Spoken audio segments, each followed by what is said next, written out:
Buenos días, familia. Bueno, hoy le voy a entregar a un cliente o a un amigo esta miel.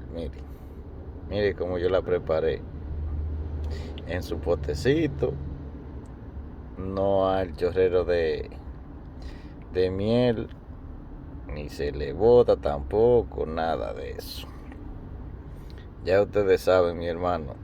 Vamos a seguir laborando para que le llegue la suya también. Buen día.